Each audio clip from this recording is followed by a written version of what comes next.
Disclaimer, I am not a huge fan of home remedies at all because I believe that most of the time it can cause more harm than good to your skin.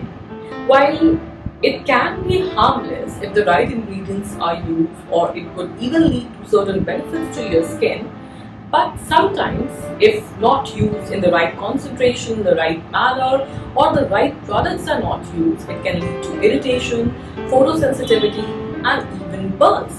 In this video, I'm going to share some secrets about how I incorporate home remedies into my skincare. So if you want to be your own skincare expert, keep watching. So home remedy basically has two components, an active ingredient and a base.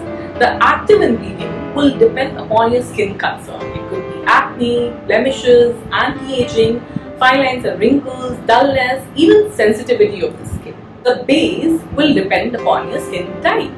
People who have dry skin type should focus more on base like curd or milk with honey or milk with malai because that has hydrating properties. People who have oily skin should go for more water-like products just like water or rose water or coconut water. So various DIY you can incorporate for acne include neem paste. It has bacteriostatic property, anti-inflammatory property that tends to not just decrease the active acne count, but at the same time it will calm and soothe your skin.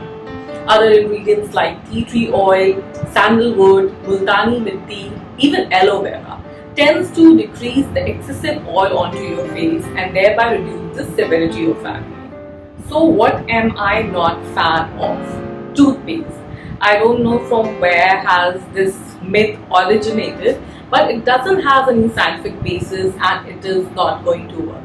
Next is black pepper. The only thing that it's going to do is that it's going to irritate your skin, leading to inflammation and even blemishes. Apple cider vinegar. It has an active ingredient known as acetic acid, and medically also as doctor I use acetic acid as black peel in my practice. But that is a concentrated and stable form of acetic acid. Apple cider vinegar can have concentration ranging from 0 to 80% of acetic acid, and this much high concentration in an unregulated form can cause burn. Similarly, baking soda has sodium bicarbonate, and it is the alkali nature of this product that is supposedly going to help you for your acne. But it can also lead to alkali burns. And alkali burns are even more harmful than acid burns because they can cause coagulative necrosis of your skin. I hope in this video I have mentioned some of the products that you can find in your kitchen cabinet and use it to pamper yourself. Till the time, be beautiful, be influential.